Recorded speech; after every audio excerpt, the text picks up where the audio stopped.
Prions tous ensemble.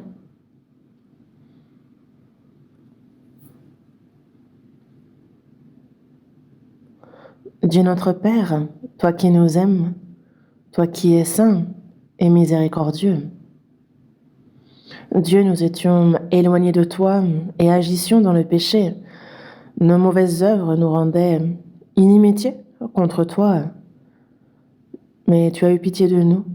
Et par ton grand amour, c'est lorsque nous ne te connaissions pas que le Seigneur Jésus a reçu à notre place le jugement, la malédiction. C'est retombé sur lui. Et par le précieux sang qu'il a versé par sa mort sur la croix, tu as éternellement lavé tous nos péchés, au fait que nous n'avons plus à recevoir ni le jugement ni la malédiction, et c'est sans aucun mérite de notre part que tu nous as sauvés. Dieu, tu as fait de nous tes enfants. Tu nous as donné l'espérance glorieuse de pouvoir entrer dans ton royaume éternel. Merci pour cette grande grâce. À cette heure, nous qui avons reçu la rédemption par ton précieux sang versé pour nous, Seigneur, nous louons ta grande grâce, ton amour, nous apprenons ta parole. Merci pour la communion parmi ce troupeau saint. À cette heure encore, Seigneur, nous croyons en ce que tu es parmi nous. Surveille chacun d'entre nous, soutiens-nous par ta main puissante. Et nous qui sommes encore faibles, s'il y a devant toi, devant ta parole, des choses qui ne sont pas de l'obéissance, qui ne sont pas intègres devant toi, accorde-nous ta miséricorde, soutiens-nous par ta parole, par ton Esprit Saint, par sa puissance, que le reste de notre vie puisse être vécu devant toi sans honte, en tant que tes enfants, que nous puissions vivre selon ta volonté, pour ta gloire, que ta grâce, que ta parole, que la puissance de ton esprit nous renouvelle et nous perfectionne. À ton Église en Corée, dans le monde entier, à tous les frères et sœurs qui, malgré les souffrances, les difficultés, gardent la foi, prêchent ton évangile, sois avec eux en toutes choses. Accorde-leur la grâce dont ils ont besoin, et quelle que soit la souffrance, l'adversité dans laquelle ils se trouvent, qu'ils ne chutent pas, qu'ils puissent avec assurance prêcher ton évangile, Seigneur, et qu'en cette fin des temps, de plus nombreuses âmes puissent être sauvées et que ton œuvre s'accomplisse grandement. Ce monde, chaque jour, se corrompt, est chaotique, rempli de péchés.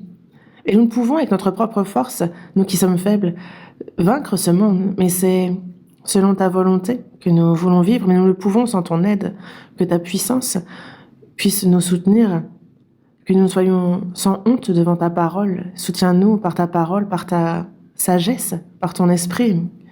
C'est notre souhait ardent.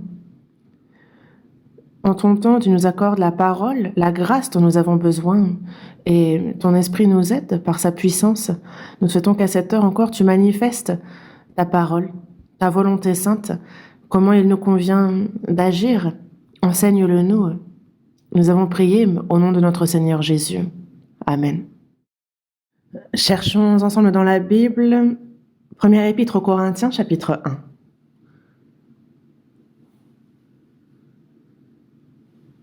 Première épître aux Corinthiens, chapitre 1.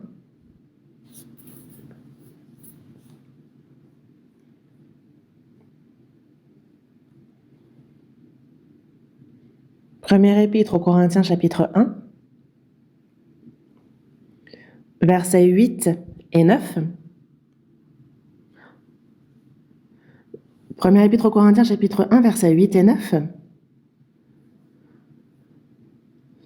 Il vous affermira aussi jusqu'à la fin, pour que vous soyez irréprochables au jour de notre Seigneur Jésus-Christ. Dieu est fidèle, lui qui vous a appelé à la communion de son Fils, Jésus-Christ notre Seigneur. Jusqu'ici?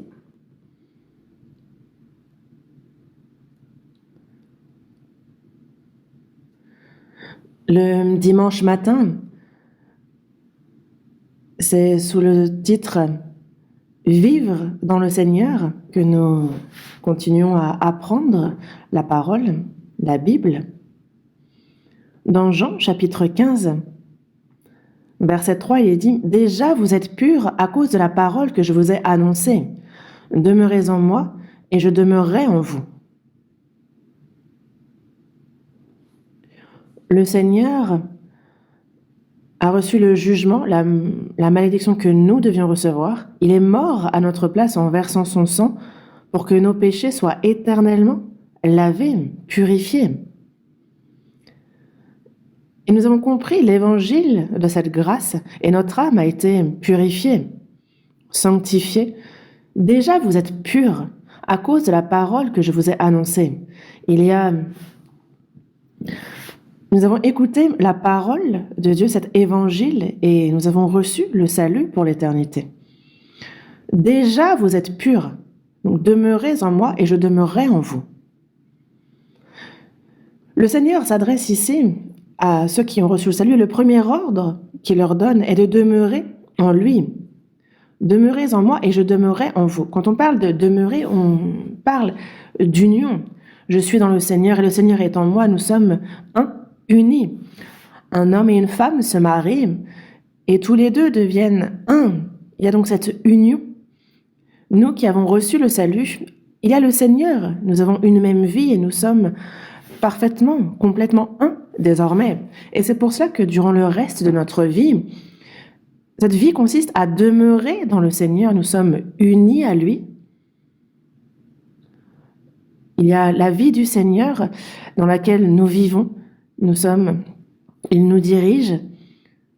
Et en quoi consiste de vivre dans le Seigneur? Ça, nous l'apprenons à travers la Bible en détail. Et il nous faut l'apprendre et aussi mener une vie qui réellement demeure dans le Seigneur. Il le faut. Et il nous faut être certain que, oui, nous demeurons bel et bien dans le Seigneur. Une personne qui n'a pas reçu le salut n'a évidemment rien à voir avec le Seigneur. Éphésiens nous le dit bien. Avant de recevoir le salut, nous étions hors de Christ, sans Dieu. Nous avons reçu le salut. Nous demeurons dans la grâce de Dieu. Nous avons la vie du Seigneur. Nous avons la promesse éternelle de Dieu. Nous vivons sur cette terre, mais nous sommes avec le Seigneur. Et donc, il nous faut savoir en quoi cela consiste de vivre dans le Seigneur.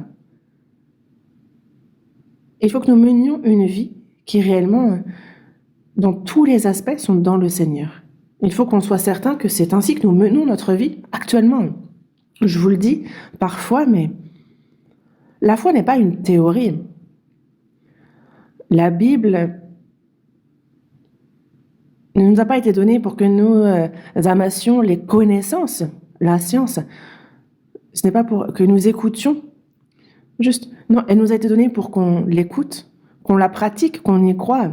Il est bien dit que si vous savez ces choses, vous êtes heureux, pourvu que vous les pratiquiez. Et il ne faut pas être des auditeurs oubliés qui ne mettent pas en pratique ce qu'ils ont entendu. J'écoute, je vois dans quel état je me trouve, je corrige ce qu'il y a à corriger. Mais il y a ceux qui écoutent et qui oublient très rapidement. On écoute la parole et on se dit « Ah oui, la parole a raison, c'est comme ça. Il faut que je vive ainsi. » On est résolu dans notre cœur, mais peu de temps après, tout cela disparaît. Et c'est selon notre pensée, comme bon nous semble, que nous vivons. Ça, ce n'est pas la vie de foi. Et c'est pourquoi, quand nous apprenons la Bible, il nous faut recevoir la parole de Dieu telle qu'elle est. Nous écoutons la parole, nous la pratiquons.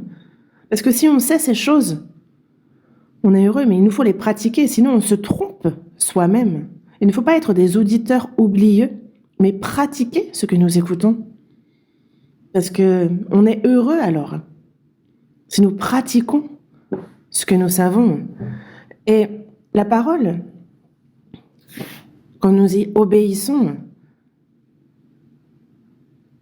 alors il y a les bénédictions de Dieu promises. De nombreux versets nous disent que nous sommes heureux, bénis si nous pratiquons sa parole. Mais ceux qui écoutent la parole et qui pourtant ne la pratiquent pas sont ceux qui vivent comme bon leur semble. Et ce sont qui négligent la parole de Dieu, qui la méprisent. Le père aime son fils et lui dit telle ou telle chose. Il lui dit fais ainsi, fais ainsi. Il ne faut pas juste répondre oui, oui. Il va falloir qu'il obéisse à la parole de son père. S'il écoute et qu'il n'obéit pas, qu'il ne pratique pas cette parole-là, non seulement il est élevé dans son cœur, mais il méprise aussi son Père par sa réaction. Nous connaissons le Père, nous lui sommes reconnaissants, nous le servons. Mais en quoi ça consiste de mener une vie qui le sert? Ce n'est pas seulement en parole, mais c'est dans notre cœur, dans notre vie. C'est au quotidien qu'il nous faut servir Dieu. Jésus nous le dit dans Philippiens chapitre 2 verset 6, que lui est venu, il s'est fait chair, il est venu comme serviteur. Dieu s'est fait homme, il s'est rendu serviteur et il s'est rendu obéissant jusqu'à la mort. Il est mort sur la croix. Il ne nous a pas seulement sauvés, mais il est aussi un exemple, un modèle pour chacun des saints sauvés. L'apôtre Paul l'a dit, je suis moi-même imitateur de Christ. Il nous le dit dans 1 Corinthiens chapitre 11 verset 1. Il a été imitateur de Christ jusqu'à la mort. Soyez mes imitateurs comme je le suis moi-même de Christ. Nous, alors que nous apprenons la Bible, nous apprenons en quoi cela consiste réellement de demeurer dans le Seigneur durant notre vie. Nous l'apprenons et non seulement il nous faut le connaître, mais il faut ensuite qu'on le pratique et que de manière humble, ce soit selon la parole de Dieu que nous obéissions. Et nous venons de le lire, mais dans 1 Corinthiens chapitre 1 verset 8, il est dit « Il vous affermira aussi jusqu'à la fin pour que vous soyez irréprochables au jour de notre Seigneur Jésus-Christ. » Les saints sauvés de l'église de Corinthe, on leur parle au jour de notre Seigneur Jésus-Christ, au jour de son retour. Et pour nous qui sommes sauvés, notre dernière espérance est donc le retour, le jour du retour du Seigneur. Car lorsque le Seigneur va revenir, ce sera pour nous la fin de cette vie de foi sur terre. Et ensuite, nous entrons dans ce royaume glorieux, éternel, où nous serons éternellement avec le Seigneur. Donc c'est fini sur cette terre, et il n'y a plus de sauvés. Et pour cette terre sera désormais réservée la fureur de Dieu, le jugement. Il y a donc ce jour de notre Seigneur Jésus-Christ, et ce jour est devant nos yeux, si proche. Il y a un jour comme là, on a vu l'Évangile qui est prêché jusqu'aux extrémités de la terre, et Dieu est patient. Mais dans Matthieu, chapitre 24, verset 14, cette bonne nouvelle du royaume sera prêchée dans le monde entier pour servir de témoignage à toutes les nations. Alors viendra la fin.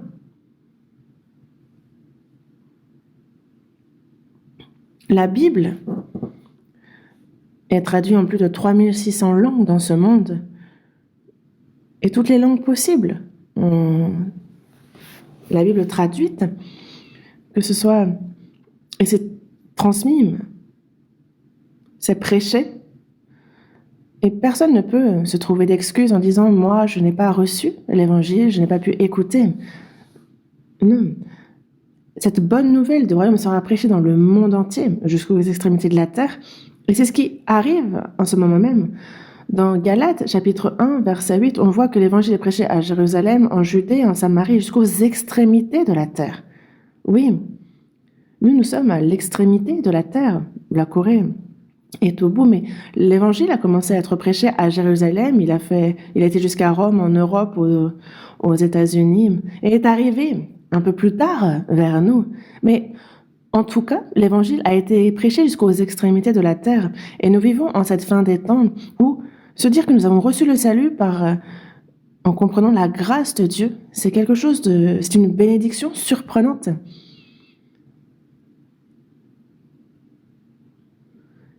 Et c'est pour que vous soyez irréprochables au jour de notre Seigneur Jésus-Christ. Nous avons reçu le salut. Et on nous parle d'être irréprochables. Lorsque le Seigneur va revenir, les saints sauvés seront tous réunis devant le Seigneur. Tous seront là, assemblés. Et selon comment nous avons vécu après notre salut, il sera rendu à chacun selon ses œuvres. Il y aura compliments, mais aussi reproches qui seront faits. Dans Luc, chapitre 19, on nous parle d'un roi qui part et qui confie des mines, justement, à ses serviteurs, À chacun, il dit, faites-les fructifier jusqu'à ce que je revienne.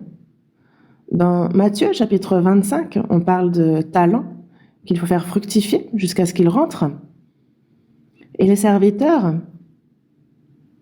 chacun a reçu une mine, et certains vont ramener 10, d'autres 5. Un autre va l'envelopper bien fermement dans un linge, le cacher, et il rapporte cette même mine. Et ce maître désigne donc Jésus. Lui est venu sur terre dans une apparence vile, basse, mais lorsqu'il reviendra, ce sera en tant que roi.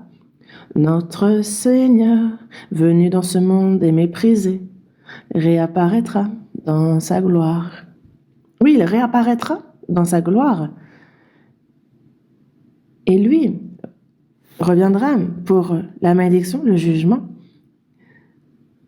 Et il reviendra dans sa gloire et le jour de son retour est proche. Et nous vivons à une époque où nous pouvons rencontrer le Seigneur vivant. Et ce n'est pas faux que de dire une telle chose. Mais ceux qui ont reçu le roi, donc il appelle ses serviteurs. Il faut donc désormais rendre compte de comment ils ont fait fructifier ce qui leur a été confié. Et nous, depuis que nous avons reçu le salut, il nous a fallu être obéissants à Dieu. On va devoir rendre compte aussi sur comment nous avons vécu depuis que nous sommes sauvés. Donc il y a à se réjouir du retour du Seigneur, mais il faut aussi s'y préparer. Est-ce que nous allons revenir avec une mine ou 10 ?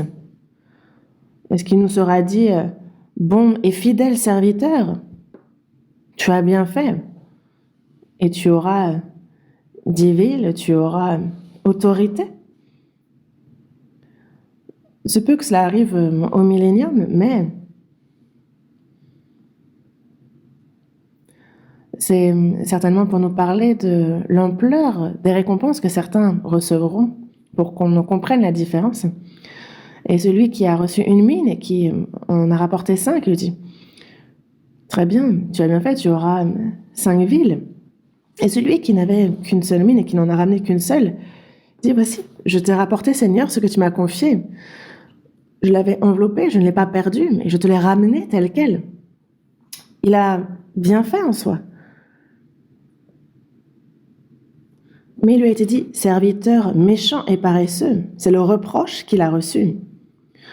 Il te fallait donc remettre mon argent au banquier, et à mon retour, j'aurais retiré ce qui est à moi avec un intérêt.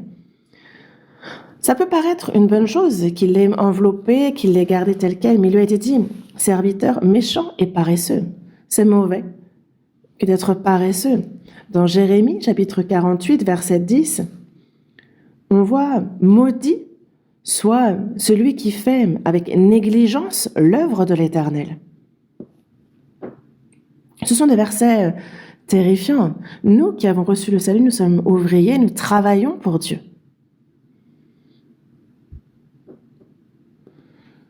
Dans la première épître aux Corinthiens, chapitre 15, verset 58, il est dit qu'il nous faut travailler de mieux en mieux à l'œuvre du Seigneur.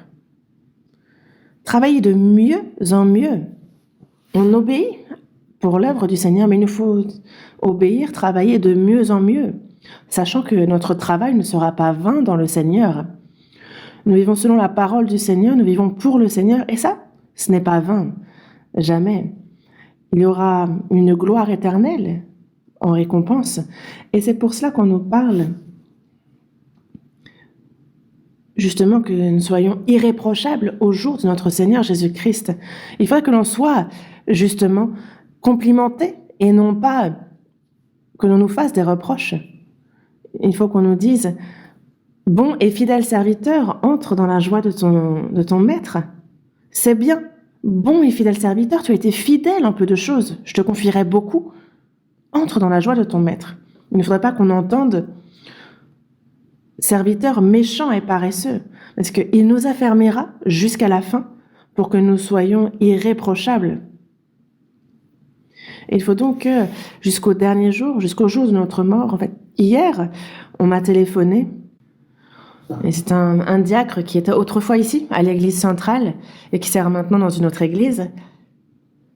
Et il a beaucoup travaillé pour l'église au début. Donc, avant de choisir l'endroit actuel du centre de retraite de Galilée, on a visité avec ce diacre, on a pris sa voiture et on a visité, je pense, une cinquantaine d'endroits, je pense, pour trouver le dernier, celui que nous avons actuellement, l'emplacement actuel du centre. Et en fait, on cherchait dans cette zone pour que les gens de tout le pays puissent y venir facilement depuis n'importe quel endroit, au sud, au nord. Et en fait, ce diacre avait pris l'initiative dans ce travail et il était entreprenant, il était investi dans la construction aussi Mais il est décédé hier, il est allé auprès du Seigneur. Et cet après-midi, je prévois d'aller voir sa famille, de leur présenter mes condoléances. Mais quand j'ai appris qu'il était parti auprès du Seigneur, en fait, je me suis surpris à envier un peu ce diacre parce qu'il recevra la récompense devant le Seigneur. Parce que pour nous chrétiens, la mort, ce n'est pas un événement triste. Quand on le voit dans le psaume 116, verset 15, elle a du prix aux yeux de l'Éternel la mort de ceux qu'il aime. Dans Apocalypse, chapitre 14, verset 13 aussi, il est dit « Heureux dès à présent les morts qui meurent dans le Seigneur. » Oui, dit l'Esprit, afin qu'ils se reposent de leurs travaux, car leurs œuvres les suivent.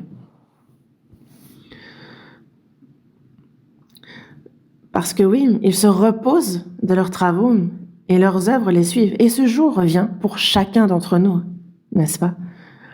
Et ce dernier jour,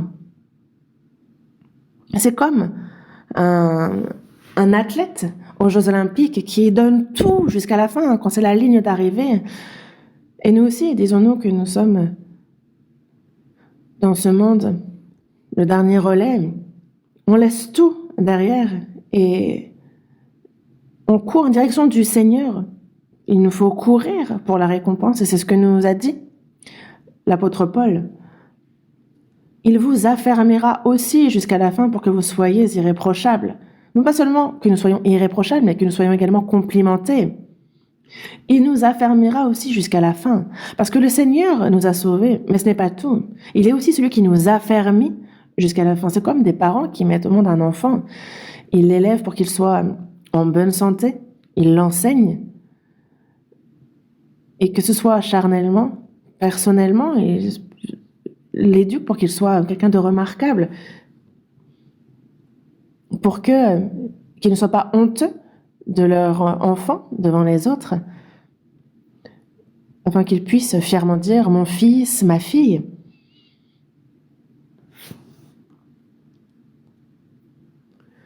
Le jour du retour du Seigneur, que nous soyons irréprochables et que nous recevions au contraire compliments, gloire, que nous soyons dignes de cela. Et pour cela, il nous a affermis. Il ne nous a pas seulement sauvés, mais c'est aussi chaque jour, au quotidien, qu'il nous révèle, qu'il nous renouvelle, qu'il nous aide. Et moi, quand j'étais jeune, quand j'étais en primaire, en fait, il fallait se doucher et moi, je n'avais pas envie. Je me souviens de ne pas avoir eu envie de me laver. Et dans ces cas-là, il nous frappait. Il n'hésitait pas un instant. Et les parents éduquent bien leurs enfants, mais il y a ceux qui sont têtus, ceux qui n'écoutent pas, ceux qui font le contraire. Moi, je ne me souviens pas avoir été frappée par mon père. Mais ma mère, par contre, c'est arrivé plusieurs fois. J'ai 5 grandes sœurs. Elle a eu 5 filles et un fils. Donc imaginez combien ils m'ont chéri, le petit dernier.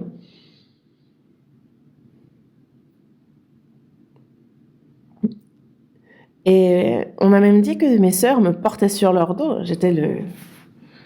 Dès que je faisais une bêtise, on ne me réprimandait pas. Mais ma mère, par contre, elle, était sévère. Il y avait cette verge accrochée au mur. accrochée haut, parce que sinon, je pouvais l'attraper et la briser en deux. Donc, elle l'avait accrochée haut au mur. Et dès que je faisais une bêtise, elle me regarde, puis elle tourne son regard vers la verge, et elle me re-regarde, sachant que tu sais ce qui t'attend. Donc, à la moindre bêtise, elle ne prenait pas la verge pour autant. Et par contre, une fois qu'elle saisissait la verge, en plus, elle avait une très bonne mémoire. Elle me dit, tu te souviens, tel jour, tu as fait ça. Ce jour-ci, tu as fait ça. Ce jour-là, tu as fait ça. Et là, elle frappait mes jambes. Et c'est donc une fois pour toutes les fois où j'avais fait des bêtises. Et pourquoi? Parce qu'elle m'aime. Ma maman m'a tant aimée. Elle m'a chérie. Et c'est parce qu'elle m'aime. Et c'est de même pour le Seigneur. C'est par amour pour nous qu'il nous châtie. Et non pas pour que nous mourions. Mais c'est parce qu'il nous aime. Et c'est pour cela que il ne nous a pas seulement sauvés, mais jusqu'au jour de son retour, le Seigneur fait que nous soyons irréprochables pour que nous puissions ne pas être honteux lorsqu'il reviendra dans sa gloire. Il nous affermit aussi jusqu'à la fin, il nous perfectionne. Et il nous faut réfléchir à ce que le Seigneur fait. Ne pas chercher à vivre comme bon nous semble.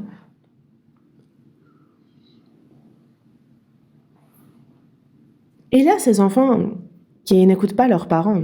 Moi aussi, cela m'est arrivé. Mais à quoi il nous faut penser à ce moment-là? Il faut que moi, je me demande, est-ce que moi, devant Dieu, je n'agis pas de la même manière que cet enfant? Mais le Seigneur, lui, nous a fermés jusqu'à la fin. Et dans le verset 9, il nous dit donc, Dieu est fidèle, lui qui vous a appelés à la communion de son Fils, Jésus-Christ, notre Seigneur. Il nous a appelés, ce qui revient à dire qu'il nous a sauvés, il nous a appelés hors de ce monde. Dieu est fidèle, lui qui vous a appelés à la communion de son Fils, Jésus-Christ, notre Seigneur. Il nous a sauvés et il nous a appelés à la communion de son Fils. Nous sommes en communion avec le Fils. Après notre salut, la vie de foi, c'est une communion avec le Seigneur. Pour tous les saints qui ont reçu le salut, c'est une communion avec son Fils dans ce monde. C'est une société justement qui est ensemble. Donc les mêmes...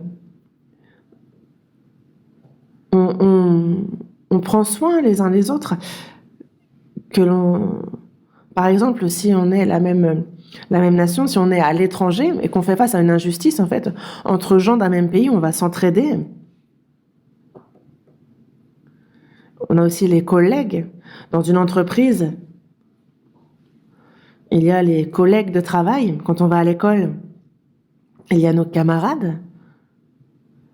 Et donc, justement, on communie ensemble. Dans la famille aussi, il y a ce cercle. Mais la communion est très importante.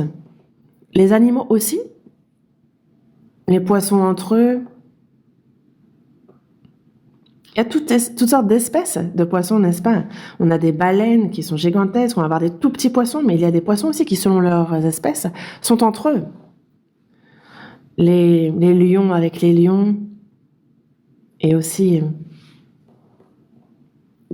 les animaux plus faibles entre eux, les animaux sauvages entre eux. En fait, c'est espèces entre elles. Ils s'entraident, ils se protègent entre eux. Et nous, après avoir reçu le salut, parce qu'avant le salut, il y avait, oui, ce cercle de la famille, ce cercle des proches. Et on dit que le sang est plus dense que l'eau. Oui. Nous sommes nés du sang de nos parents, mais il y a donc ce cercle de la famille où on s'entraide et évidemment qu'on fait ainsi. Mais après avoir reçu le salut, il y a quelque chose de plus précieux même que le sang. Il y a le Saint-Esprit qui est encore bien plus précieux. Nous qui avons reçu le salut par le sang du Seigneur, nous qui sommes ce troupeau devenu un, Ce cercle est bien plus précieux que le cercle de la famille charnelle, n'est-ce pas? C'est par le Saint-Esprit que nous avons reçu le salut, nous avons un seul et même Père, nous sommes frères et sœurs et nous sommes ceux qui vivront éternellement ensemble dans le royaume des cieux. Alors que ce cercle charnel, c'est pour quelques dizaines d'années. Qu'en pensez-vous? Une fois dans le royaume des cieux, est-ce qu'on retrouvera ce cercle de la famille charnelle? On restera entre nous? Non, ça, c'est sûr. Ces sentiments humains restent sur terre et disparaîtront quand on sera enlevé. Mais certainement qu'en enfer, par contre, ces sentiments humains demeureront. Dans Luc, chapitre 16, il y a ce riche qui, lui, a justement 5 frères. Et il y a Lazare qui est dans les bras d'Abraham, et il le voit, et il demande, il supplie pour que il soit envoyé, afin que ses frères aussi ne viennent pas dans ce lieu où il souffre. Parce que si ses frères viennent aussi en enfer, là où il est, alors il sait quelle souffrance ils connaîtront, quelle torture cela sera. Donc il demande à ce que Lazare soit envoyé à ses frères pour qu'ils les évangélisent et qu'ils ne viennent pas jusqu'ici. Et Abraham répond, ils ont Moïse et les prophètes. S'ils n'écoutent pas Moïse et les prophètes, ils ne se laisseront pas persuader quand même quelqu'un des morts ressusciterait. Et oui,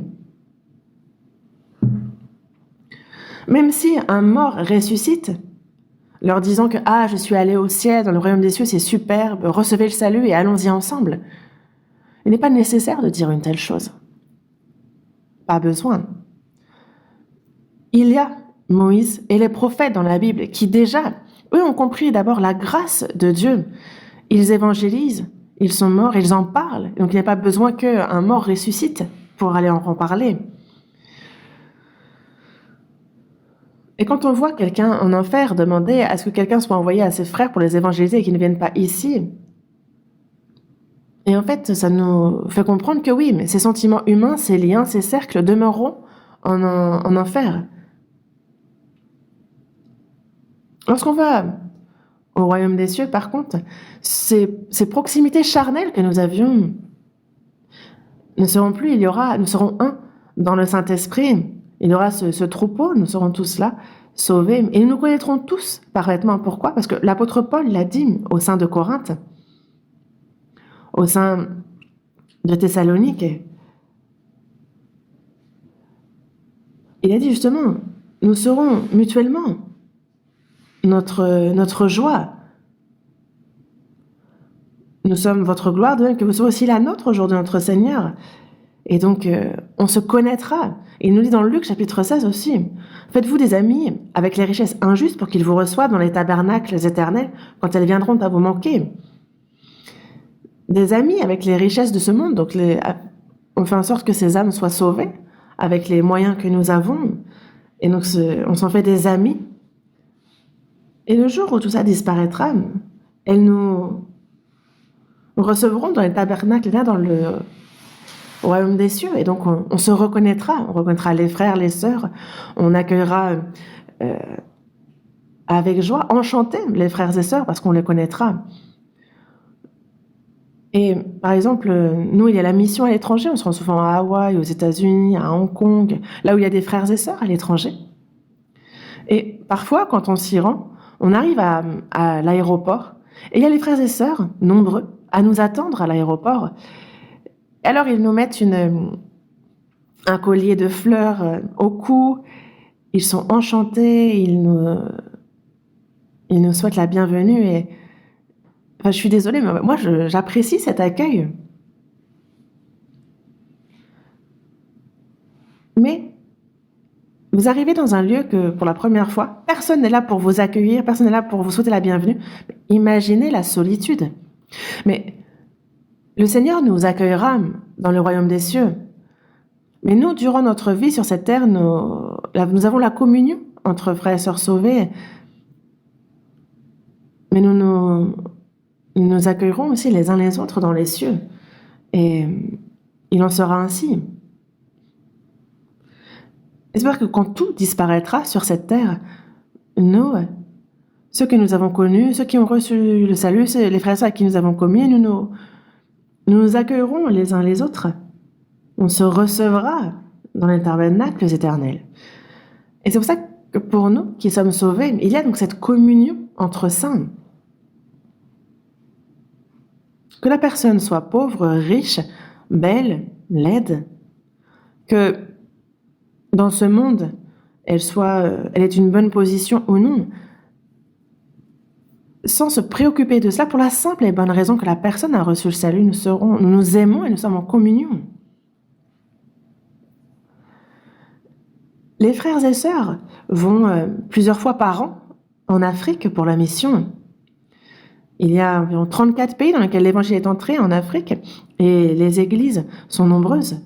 Mais, il ne faudrait pas que je dise, mais en Afrique, ils sont noirs de chez noirs.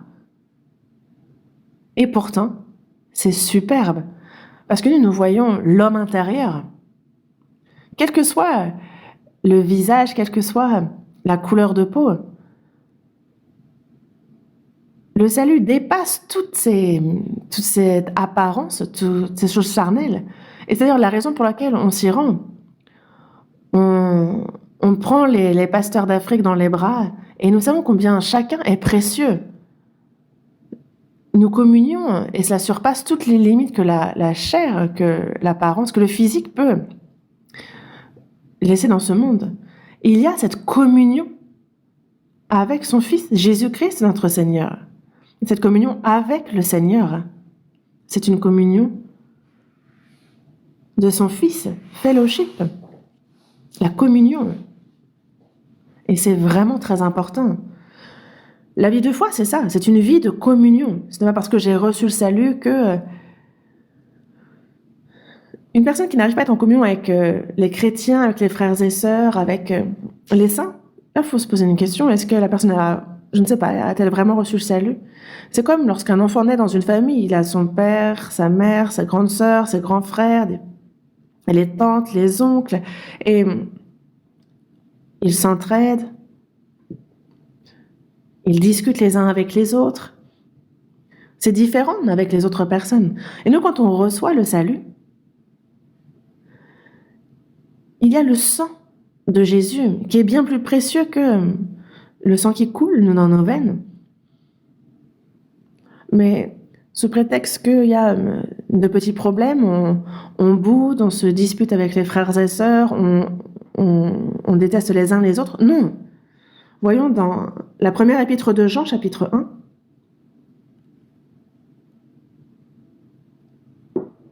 Première épître de Jean, chapitre 1, versets 3 et 4. 1 Jean, chapitre 1, versets 3 et 4. Lisons ensemble.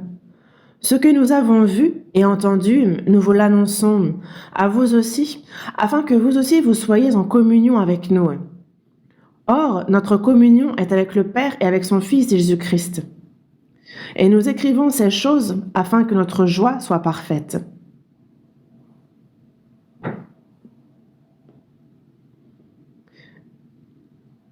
Ce que nous avons vu et entendu, nous vous l'annonçons. Celui qui a écrit la première épître de Jean est l'un des 12 disciples de Jésus, celui qui a reçu le plus d'amour.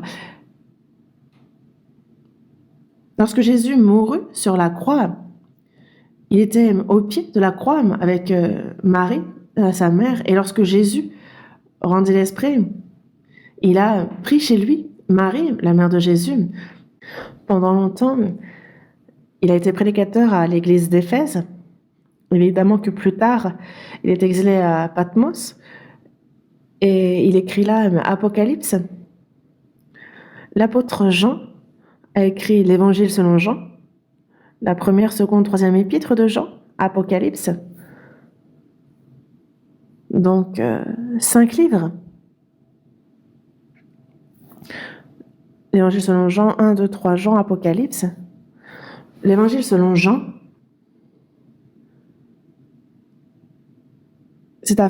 a été écrit justement pour que les gens reçoivent le salut en croyant à Jésus-Christ. Jean 1 nous parle de la communion entre les saints qui ont reçu le salut pour enseigner ce qu'elle est. Et Apocalypse est justement pour nous parler de la dernière espérance que nous avons, nous sauvés sur terre. Ce que nous avons vu et entendu, nous vous l'annonçons. Et c'est afin que vous aussi, vous soyez en communion avec nous. Et c'est afin que vous aussi, vous soyez en communion avec nous. Il y a ce que nous avons vu et entendu en vivant avec le Seigneur. Et ça, c'est afin que nous soyons aussi en communion avec nous. Après d'avoir reçu le salut, il faut savoir combien la communion est précieuse. Parce qu'elle dépasse toutes les conditions charnelles. Nous avons un Père, un Dieu, nous sommes frères et sœurs, nous avons la même foi, une espérance, le même but dans la vie. Nous sommes frères et sœurs, et donc vous voyez combien c'est précieux. Et c'est pour ça que nous communions. Il y a communion. La communion. Or, notre communion est avec le Père et avec son Fils, Jésus-Christ. Ce n'est pas avec les gens qui gagnent beaucoup d'argent, les gens remarquables de ce monde, les gens spéciaux. Non. Celui qui est au cœur de cette communion, c'est le Père, Dieu. Son Fils, Jésus-Christ, ce sont eux qui sont maîtres de cette communion. Notre communion est avec le Père et avec son Fils, Jésus-Christ, d'où cette communion sainte. Nous voyons combien ces versets sont précieux. Et nous écrivons ces choses. La personne qui a reçu le salut est en communion avec les autres sauvés, avec le Père, avec le Fils. Et nous écrivons ces choses afin que notre joie soit parfaite. Parce que quand vraiment on connaît la communion, alors la joie est parfaite. Les saints qui sont dans le pays, les hommes pieux, sont l'objet de toute mon affection. Nous, dans ce monde, il y a des choses qui nous réjouissent. Certaines personnes sont nées dans un très bon environnement. Ils ont leurs parents, ils sont dans le confort. Certains apprécient d'avoir de l'argent, d'être riches. D'autres apprécient d'être plus beaux que les autres. Il y a ces choses qui charnellement peuvent nous réjouir. Mais pour nous qui sommes sauvés, il y a quelque chose de bien plus joyeux. Même si nous ne possédons rien, notre plus grande joie est, pour la simple et unique raison que nous sommes sauvés. Ce salut est le sujet de notre joie. Et il y a cette communion avec le Seigneur, avec les saints. Et ça rend ma joie parfaite. Et nous écrivons ces choses afin que notre joie soit parfaite. Il nous faut savoir que notre joie est dans la communion. Est-ce que la communion vous pèse? Est-ce que c'est un poids pour vous? On est en communion, mais il y a ceux qui sont là, mais qui leur cœur il est ailleurs. Ça, ce n'est pas la communion. Parce que la communion avec les frères et sœurs est quelque chose de bien plus précieux que tous les cercles charnels que l'on peut avoir dans ce monde. On s'entraide, on se soutient dans la vie de foi. La vie de foi, on ne peut pas la vivre seule. L'Église, ça ne se fait pas seul. En grec, c'est ecclésia, le troupeau séparé, saintement, séparé de ce monde. Et ce troupeau-là, c'est l'Église. Le troupeau saint.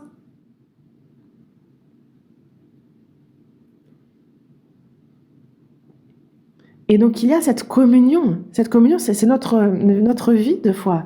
Voyons dans Éphésiens, chapitre 2, verset 19. Éphésiens, chapitre 2, verset 19.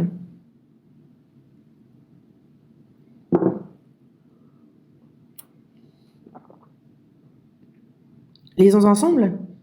Ainsi donc, vous n'êtes plus des étrangers, ni des gens du dehors, mais vous êtes concitoyens des saints, gens de la maison de Dieu.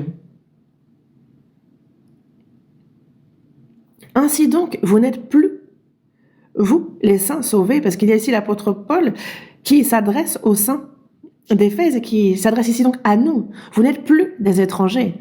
Et c'est assez drôle parce que il y a les saints sauvés et ceux qui ne sont pas sauvés sont du dehors. C'est comme, il y a certains bâtiments où sur la porte il est écrit accès interdit aux personnes non autorisées. La personne cherche à rentrer et elle s'arrête. Accès interdit aux personnes non autorisées. Si ce n'est pas une personne qui travaille ici, c'est quelqu'un d'étranger à ce bâtiment, il lui est interdit d'entrer. Et c'est pareil, vous n'êtes plus des étrangers, vous êtes sauvés. Avant de recevoir le salut, il n'y a que le peuple des Juifs qui soit le peuple élu de Dieu, mais il y avait le peuple de Dieu et les étrangers. Et il est bien dit dans Éphésiens chapitre 3 que nous aussi, nous étions étrangers. Mais vous n'êtes plus des étrangers, vous avez reçu le salut, donc vous n'êtes plus des étrangers, ni des gens du dehors, vous n'êtes plus des invités. Nous sommes désormais maîtres, on est là, et vous êtes concitoyens des saints, gens de la maison de Dieu. Nous sommes tous concitoyens de Dieu et nous entrerons tous dans son royaume. Et dans Philippiens chapitre 3 verset 20, il dit « Notre cité à nous est dans les cieux ». Nous sommes sauvés, nous sommes concitoyens de Dieu, nous sommes les gens de la maison de Dieu et notre cité à nous est dans les cieux. Une personne née en Corée a la citoyenneté coréenne et si elle se rend à l'étranger, mais même s'il y a un accident, il y a le gouvernement coréen qui le prend en charge, qui protège et qui résout ce problème. Pourquoi? Parce que cette personne est une citoyenne coréenne. Elle a la citoyenneté coréenne, n'est-ce pas? Ceux qui ont la citoyenneté américaine, des États-Unis, s'en vantent d'ailleurs. Mais nous, on a vraiment la citoyenneté des États-Unis au sens sinogramme, parce que sinogramme, les États-Unis, c'est le pays de la beauté. Et donc nous, on a vraiment la citoyenneté pas des États-Unis, mais du pays qui est beau, le royaume des cieux.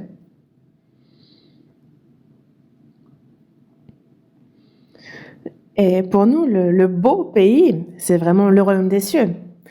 Dans ce beau pays, ce royaume là-haut, des fleurs parfumées y fleurissent.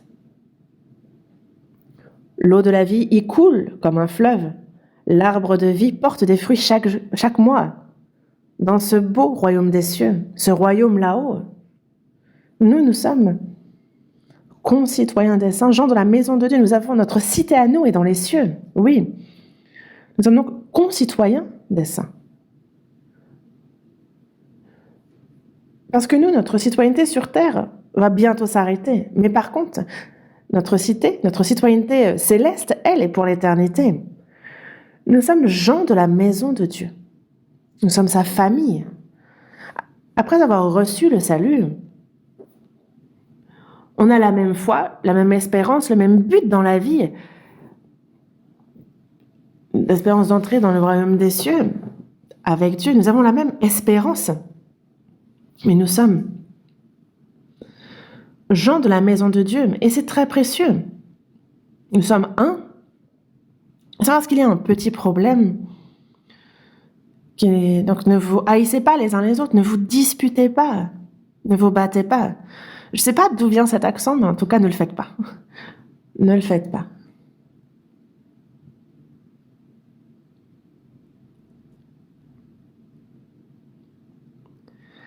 Et dans une famille aussi, il y a les nouveau-nés, il y a ceux qui font encore dans leur couche, il y a ceux qui font des bêtises, mais on s'entraide, on s'aime. Et c'est pareil chez les sauvés. Il y a ceux qui sont plus mûrs, ceux qui sont faibles, il y a ceux qui sont encore des enfants. Et il faut, nous, par l'amour du Seigneur, nous soutenir les uns les autres. Mais se haïr, se détester sous prétexte qu'un tel a fait ceci, un tel a fait ça, ça n'est pas de l'amour. Et c'est pour cela que nous, c'est dans le Seigneur, que nous ne sommes plus des étrangers ni des gens du dehors, mais nous sommes concitoyens des saints, gens de la maison de Dieu. Nous sommes la famille de Dieu. N'oubliez pas ça, il ne faut pas l'oublier. Parce qu'on voit combien précieux est la communion alors.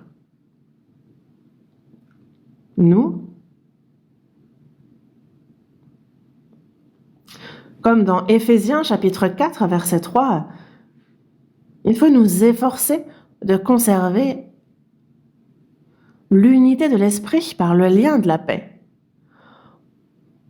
Ce verset, on le lit encore et encore et encore, vous l'avez mémorisé déjà, n'est-ce pas?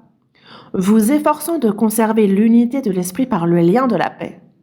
Nous avons la même vie, la même espérance, le même but dans la vie, et nous sommes un en tout, n'est-ce pas? Et donc, il y a le Saint-Esprit qui fait que nous sommes un.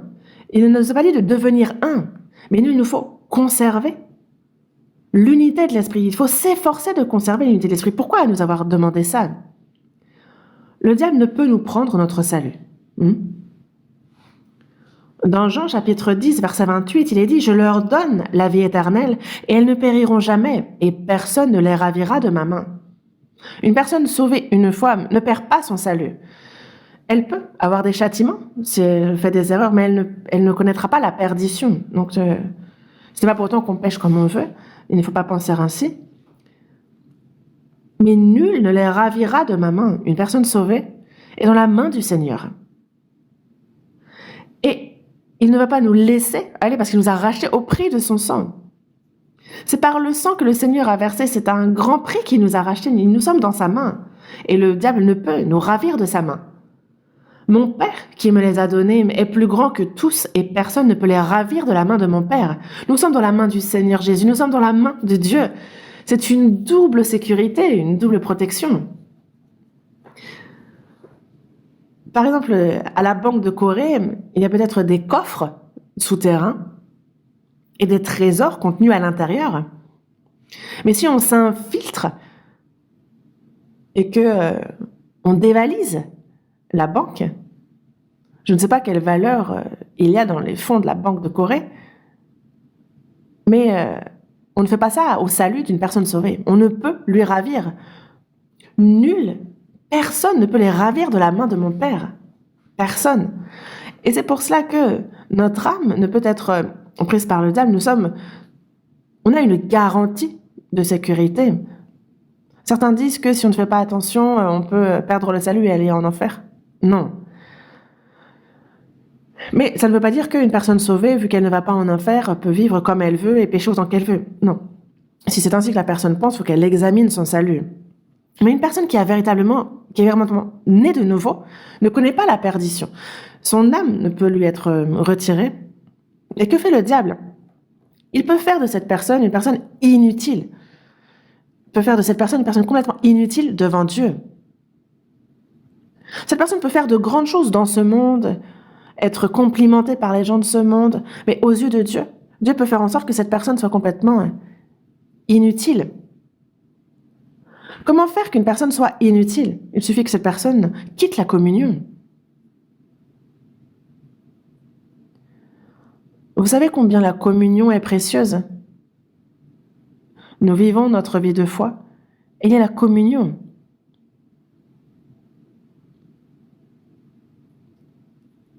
La communion, ce n'est pas une option, c'est obligatoire, c'est nécessaire. Si on quitte la communion, alors on ne peut pas dire vivre notre vie de foi.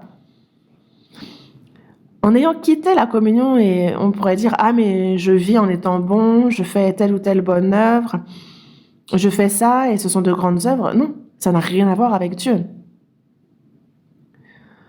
La vie de foi, c'est quoi? C'est une vie dans la communion. Et c'est pour ça que quitter la communion, c'est quitter la protection de Dieu. On ne peut être dirigé par lui, on ne peut grandir dans la foi. On ne peut rien faire pour le Seigneur dans cet état. Dans Jean chapitre 15, verset 5, il dit « Car sans moi, vous ne pouvez rien faire. » Nous ne pouvons rien faire en quittant la communion. Notre vie de foi est une vie ancrée dans la communion, de A à Z. Et je grandis dans la foi en étant dans la communion. Je sers Dieu dans la communion. J'aime les frères et sœurs dans la communion. C'est dans la communion que l'évangile est prêché, que l'œuvre du salut s'accomplit. Tout se passe dans la communion. Et si on quitte la communion, c'est un zéro pointé, comme on le dit dans le monde. Et il me dit, car sans moi, vous ne pouvez rien faire. Certains vont dire que je fais beaucoup de bonnes œuvres dans le monde, je travaille avec zèle dans les affaires, je fais ceci, cela, mais aux yeux de Dieu, ça n'a rien à voir avec lui. Et dans ce monde, il y a tellement de gens qui font déjà ça. Est-ce que c'est une bonne chose? Est-ce que c'est remarquable? Non. Tout ce que l'on fait en quittant la communion, au contraire, cela peut être même contre Dieu. Et c'est pour cela que nous, il y a le Saint-Esprit qui nous a fait connaître la grâce de Dieu. Nous avons ainsi reçu le salut. Et il a fait que nous sommes un par le Saint-Esprit avec les saints sauvés. Et il a ainsi formé l'Église qui est le corps de Christ. Et il nous nourrit de grâce abondante. Et c'est pour ça que nous pouvons grandir dans la foi. Et seuls, nous ne pouvons grandir dans la foi. Un jeune enfant, s'il quitte sa famille, ses parents, est-ce qu'il peut grandir normalement? Non. Cet enfant pourra peut-être être accueilli dans un orphelinat, mais il reste orphelin dans ces cas-là. Et c'est instable pour lui. Lorsqu'on quitte la communion, on devient spirituellement un orphelin. C'est instable pour nous. C'est comme tordu. Et c'est pour cela que, en étant dans la communion, il y a notre foi qui croît. Nous sommes nourris de la grâce, de la vie en abondance. Nous sommes guidés par le Saint-Esprit et nous pouvons vivre comme il se doit en tant qu'enfants de Dieu. Et c'est pour cela que pour ce qui est de s'efforcer de conserver l'unité de l'Esprit, pourquoi nous avoir dit de s'efforcer? Dans le Jardin d'Éden, Dieu s'adresse à Adam et lui dit justement de conserver, de garder ce jardin. Pourquoi? Parce qu'il y a des gens qui cherchent à lui nuire. C'est pour ça qu'il faut le garder. C'est qu'ils cherchaient à s'y introduire. Dans le Jardin d'Éden, il y avait le diable qui a cherché à corrompre Adam.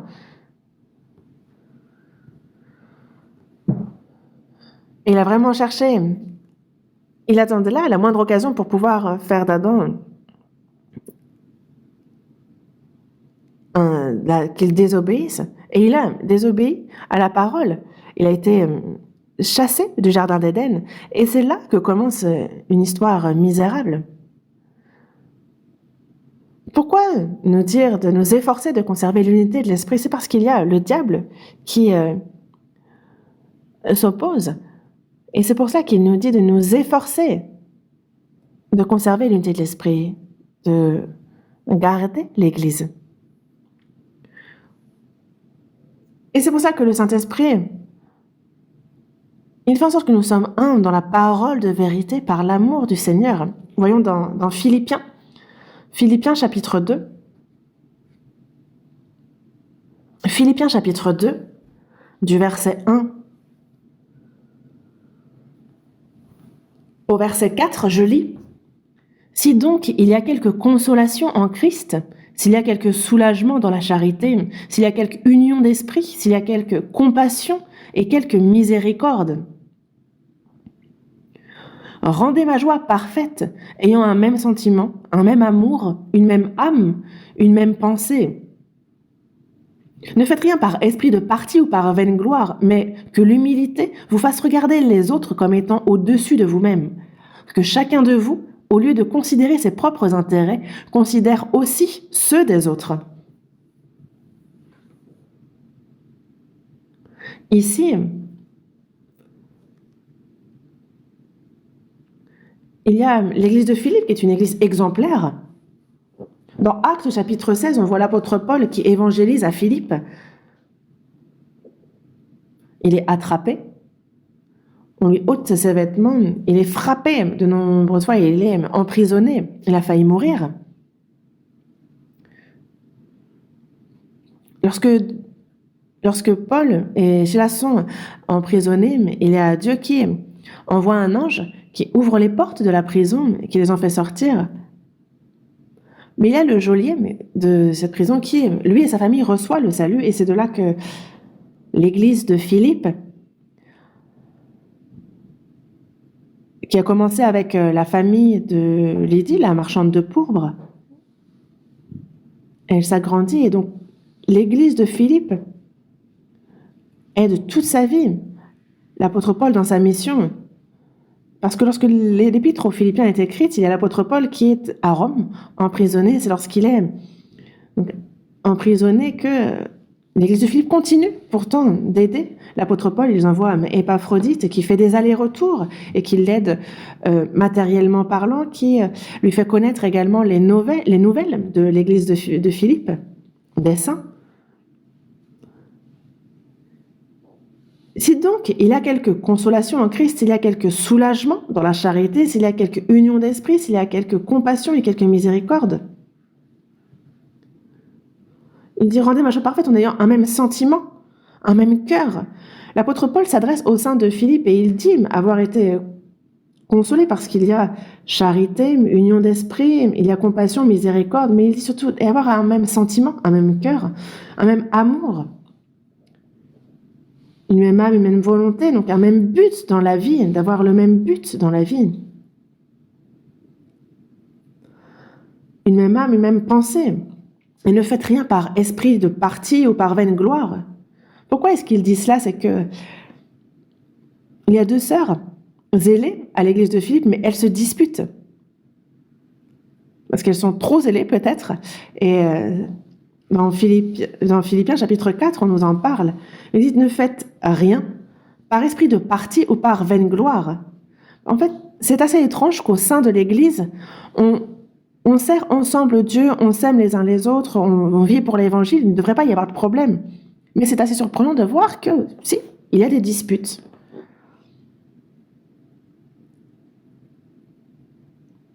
Mais je constate qu'on voit plutôt ça chez les sœurs, plus que chez les frères. Mais ça touche aussi les frères. Certaines églises, on voit qu'il y a deux clans, ceux qui sont du côté du pasteur et ceux qui ne sont pas de son côté. Ça,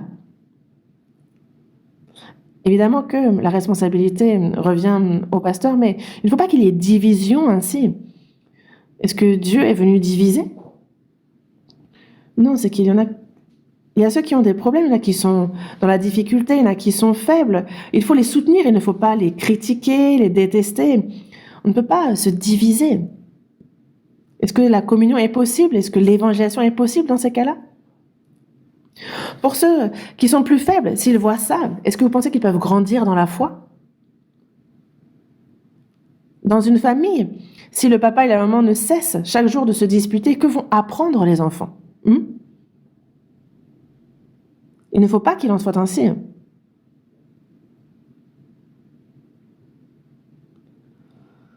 Ne faites rien par esprit de parti ou par vaine gloire. Il y a ceux qui cherchent à se faire voir dans l'Église, mais à quoi cela vous sert de se mettre en avant? Pourquoi faire? Mais que l'humilité. Vous voyez combien le Seigneur Jésus a été humble. Comme une brebis qu'on traîne au tondeur, qu'on traîne à l'abattoir. Il n'a pas ouvert la bouche. Les vaches, les porcs, les autres animaux, eux, résistent, ils savent qu'ils vont mourir, ils n'ont pas envie, ils crient. Mais la brebis, le mouton, sait, mais il va. À plusieurs reprises, j'ai pu voir de telles scènes. C'est simplement les membres antérieurs qu'on va lier plus ou moins fermement. On allonge la bête et le couteau fait le reste et le sang coule à flot. Le pleur est juste. Il est haletant, mais il reste stoïque. C'est comme un mouton qu'on traîne à l'abattoir, qu'on va tondre. C'est comme lorsque on tond. Des fois, à tondre, il y a des mouvements plus forts et qui fait que c'est la chair qui est irritée, ça saigne. Et donc des fois, ça rougit toute la zone. Et donc, dès qu'on les libère, ils détalent en courant. Est-ce qu'il y a un autre animal semblable au mouton? Cette mouton, cette brebis est là pour nous expliquer Jésus, on dirait bien. Et c'est pour cela que c'est là la douceur, l'humilité nous l'a dit. Je suis doux et humble de cœur. Faire la volonté de Dieu, agir en silence, dans l'humilité.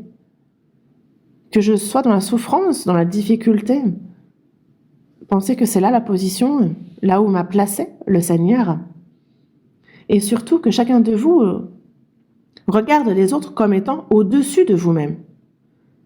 Regardez les autres comme étant au-dessus de vous-même. On s'abaisse et on élève les autres. Si on cherche à s'élever dans l'Église, alors ça c'est l'œuvre du diable. Le diable, lui, a été orgueilleux et a été chassé. Dans l'Église, c'est pas parce qu'on reçoit une fonction que c'est pas il n'y a pas de classe dans l'Église. Certains sont là, mais moi je n'ai pas reçu de fonction, alors que d'autres ont des fonctions, et ça leur pose problème. Il y en a qui quittent l'Église pour ça. Est-ce qu'on est dans la foi, là? Au sein de l'Église, lorsqu'on se voit attribuer une fonction, c'est afin que la personne se sacrifie, qu'elle fasse des efforts avec zèle. Ce n'est pas du tout un grade ou une classe. Ne faites rien, par esprit de parti ou par vaine gloire. Certaines personnes font certes le travail, mais ils cherchent à le faire pour se mettre en avant, pour recevoir de la gloire. Mais ça, c'est une vaine gloire et il ne faut pas faire ainsi. Mais que l'humilité vous fasse regarder les autres comme étant au-dessus de vous-même. Que chacun de vous, au lieu de considérer ses propres intérêts, considère aussi ceux des autres. Considérez ce que vous faites. Considérez aussi ceux des autres. Il y a ceux qui sont faibles, ceux qui sont dans la difficulté. Il faut prendre soin d'eux, les aider. Dans Éphésiens, chapitre 4, verset 13, il est dit que c'est jusqu'à ce que nous soyons tous parvenus à l'unité de la foi et de la connaissance du Fils de Dieu, à l'état d'homme fait, à la mesure de la stature parfaite de Christ. Il y a cet homme fait, nous aussi, en Christ. Donc il y a cette Église qui est le corps de Christ, qui petit à petit est établie. Petit à petit, on arrive à l'état d'homme fait, à la mesure de la stature parfaite de Christ.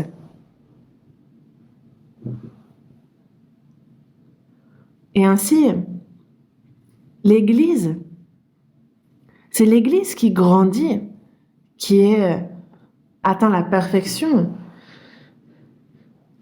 Et l'Église, lorsqu'elle grandit, elle peut faire de grandes choses pour Dieu. L'Église, au départ,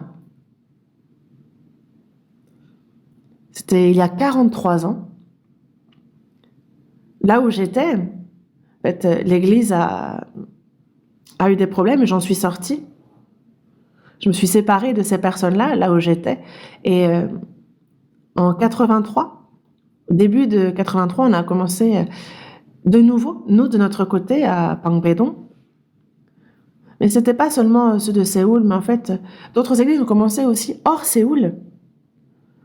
Et quand on réunissait tout le monde, en fait, le cœur ne tenait plus en place. Certains criaient ici et là. Quand on ne s'entendait pas, on se disputait. Mais quelqu'un qui a grandi dans la foi ne se bat pas. Quoi qu'il arrive, elle va rester là, prier. Et en fait, des fois, on avait peur de se réunir. On dit que certains se mettaient en avant, d'autres criaient.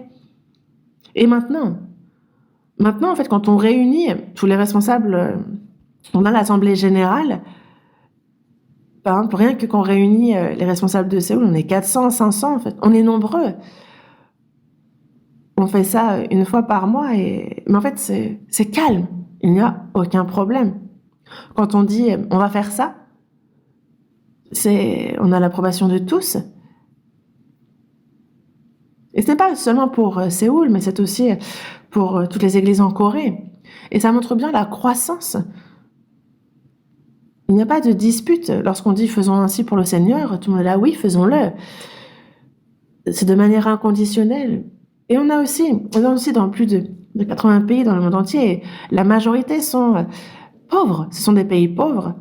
On envoie des missionnaires que l'on doit aider en tout point, matériellement parlant. Quand on pense rien que aux, aux frais de la mission, en fait, si on pense à côté financier, on n'enverrait personne. Parce que si vous saviez combien ça nous coûte d'envoyer des missionnaires, vous seriez surpris. La mission en Corée est importante, précieuse, mais pour nous, on a ce but de la mission à l'étranger. Et personne ne s'oppose, il n'y a pas de problème. Prêchons et on prêche. Certains disent, mais on est déjà occupé à prêcher en Corée, pourquoi partir à l'étranger?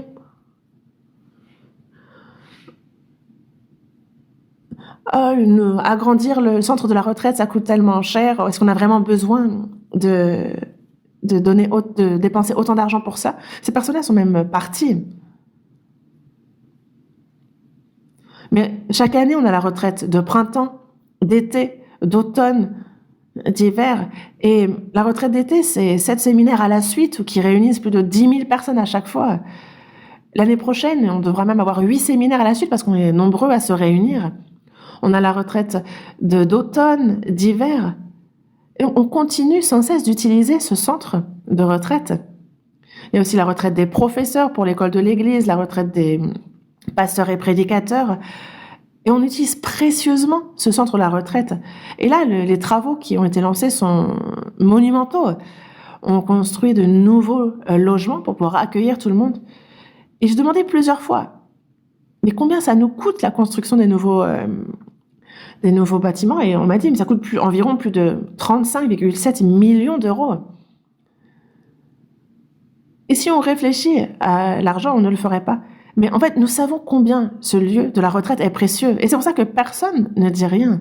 Nous savons que c'est aux retraites que le plus grand nombre d'âmes sont sauvées.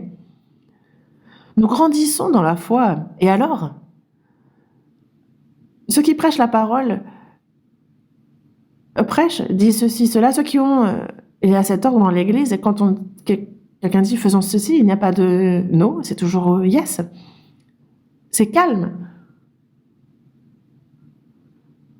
Lorsque nous disons est-ce que vous avez déjà entendu un sermon qui insiste et qui force les gens à faire des dons?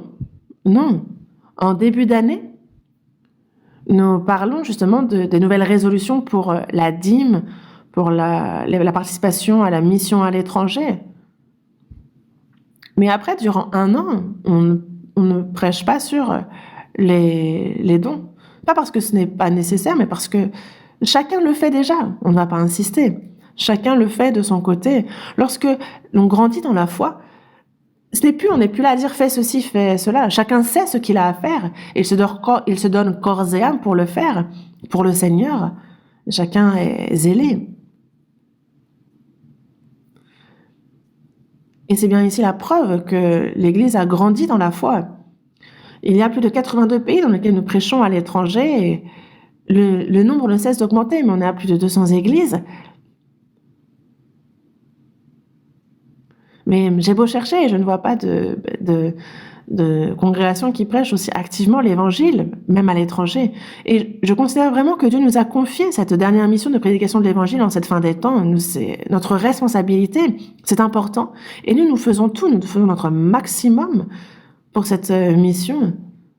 Il y a ces églises qui sont dans les difficultés et qui sont plus pauvres. Il faut construire pourtant des bâtiments, des lieux de retraite. Il y a les missionnaires qu'on envoie, les enfants qu'il faut éduquer, les logements qu'il faut louer. Tout cela, ce sont les frères et sœurs de Corée qui soutiennent.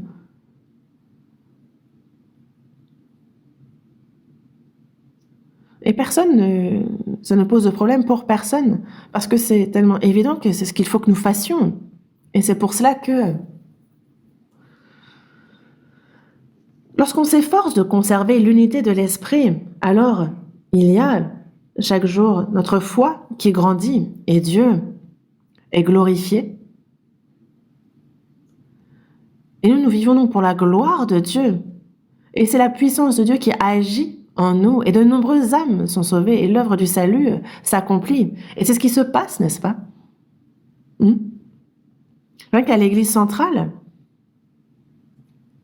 le bâtiment ici, dès qu'on a construit, on a fait l'inauguration ensuite et après, pendant 20 ans, il y a eu une vingtaine d'églises qui ont pris leur indépendance et c'était une chaque mois quasiment. Et en fait, c'est un peu comme une descendance de la famille. Il y a les grands-parents, les petits, qui ont des petits-enfants et ça continue. Et cette fois-ci encore, on a vu que dans le quartier de Yangdongpo, il y a une autre église qui s'est établie. Il y a ceux qui ne sont pas loin, qui n'ont pas de voiture et qui disent que c'est un peu inconfortable. Elles ont dit, on aimerait établir aussi une église près de chez nous. Et on dit, non. Et les chefs de quartier ont dit non. Mais après, je pense qu'il va falloir quand même le faire parce que regardez, là, les parkings sont pleins. Il n'y a plus de place pour s'asseoir. Nous,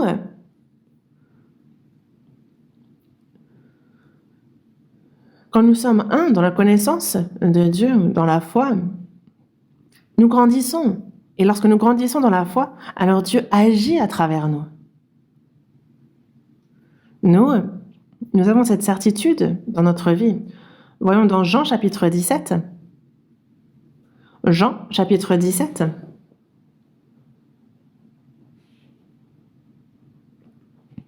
Verset 21. Versets 21 à 23.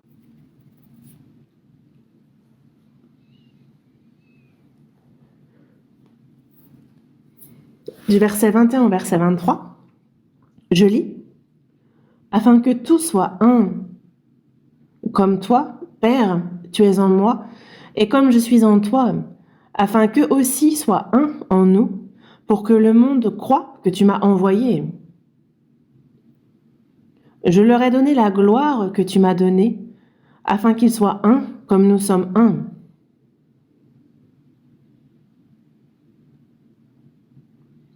Moi en eux et toi en moi, afin qu'ils soient parfaitement un et que le monde connaisse que tu m'as envoyé et que tu les as aimés comme tu m'as aimé.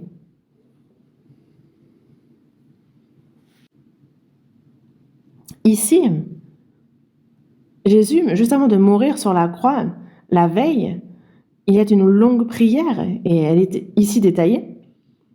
C'est la dernière prière qu'il fait au mont Gethsémane et il dit « Afin que tout soit un comme toi, Père, tu es en moi ».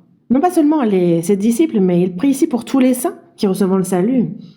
Et comme je suis en toi, afin que eux aussi soient un en nous. Et il parle d'être un ici, constamment. Dans le Seigneur, dans le Seigneur. Donc on voit combien c'est important. Afin qu'eux aussi soient un en nous pour que le monde croie que tu m'as envoyé. Quand nous sommes un, nous qui sommes sauvés, alors le monde croit. Les gens de ce monde croient, ils voient. Dieu agit en eux. Ça, ils le voient et ils y croient.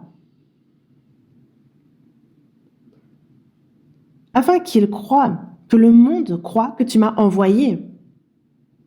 Je leur ai donné la gloire que tu m'as donnée afin qu'ils soient un comme nous sommes un. Jésus parle de la gloire que Dieu lui a donnée, de cette gloire que Dieu lui a donnée. Je leur ai donné la gloire que tu m'as donnée. La gloire qui a été donnée à Jésus nous a été donnée aussi.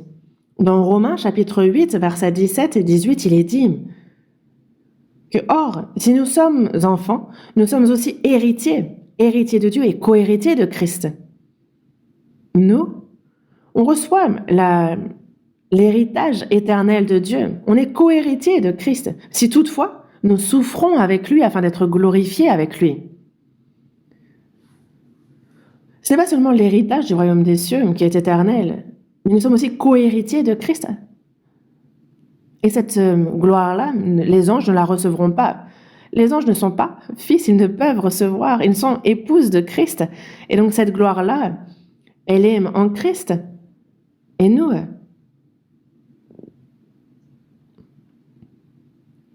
justement, il y a ces souffrances du temps présent qui ne sauraient être comparées à la gloire à venir qui sera révélée pour nous.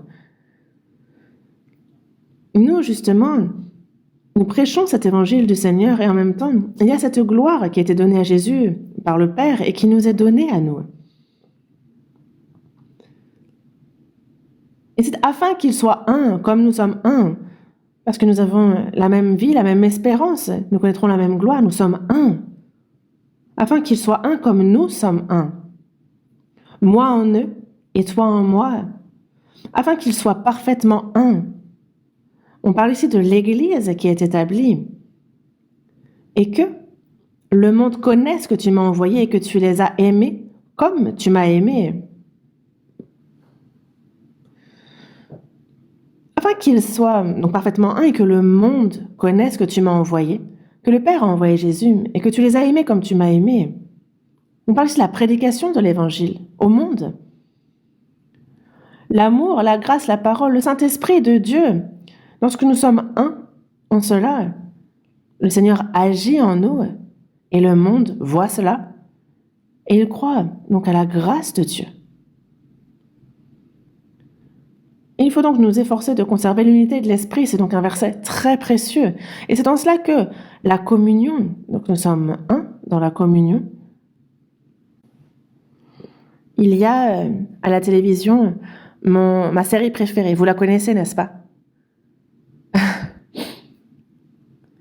Vous pouvez oublier le reste, mais ça, il faut que vous le sachiez quand même. J'en parle souvent d'ailleurs. Le royaume des animaux. Il y a Dieu qui a commencé par les insectes, on voit les grands animaux, on voit tout ce que Dieu a créé, on voit son œuvre à travers cette série. Et ça a tout été fait avec sagesse. Et en Tanzanie, quand je suis allée en mission, il y a le parc de Serengeti, et c'est très loin déjà, mais il y a les animaux, ceux qu'on voit à la télé, qui sont là-bas tels quels les lions, les tigres, les éléphants, ils y sont tous. Mais ce dont j'aimerais vous parler, c'est que quand on regarde le royaume des animaux, il y a ces troupeaux d'animaux, des troupeaux de gnous, et autour, il y a les animaux sauvages, les prédateurs, les lions, les hyènes, les léopards. Enfin, ils sont entourés de prédateurs. Pourquoi? Ils cherchent les faibles, ceux qui s'éloignent du troupeau. Parce que quand ils sont en troupeau, ils ne peuvent être attaqués. Des fois, ils se battent et il arrive parfois que ce soit le lion qui meurt. Parce que quand ils te prennent un coup de corne, le lion peut mourir. Parce que quand ils sont dans le troupeau, il y a les jeunes, les faibles qui sont au milieu. Et ils sont entourés par les plus forts et donc les prédateurs ne peuvent attaquer. Vous avez déjà vu ça, n'est-ce pas? Et donc, dans la mesure du possible, les prédateurs cherchent à disperser ce troupeau. S'ils dispersent, ils peuvent donc atteindre les faibles et s'en emparer. Les faibles, ceux qui boitent, ceux qui sont jeunes. Mais quand on est dans la communion, on est en sûreté. Même ceux qui viennent de naître, lorsqu'ils sont à l'intérieur, ils sont protégés. Et j'ai vu ça. Et je me suis dit, oui, nous aussi, il y a les faibles, mais si nous sommes dans la communion des saints sauvés, alors le Seigneur nous garde. Le diable, lui, regarde ceux qui veulent quitter la communion, il cherche à disperser. Il fait chanceler pour que la personne s'en aille, l'attraper. Nous sommes protégés dans la communion. Il faut nous efforcer de conserver l'unité de l'esprit, parce que si on ne s'y efforce pas, s'il y a division, alors Dieu ne peut œuvrer, et nous-mêmes, nous ne pouvons être protégés. Il y a Satan qui, lui, peut nous faire tomber dans la foi et faire que cela ne se passe pas pour l'œuvre de Dieu.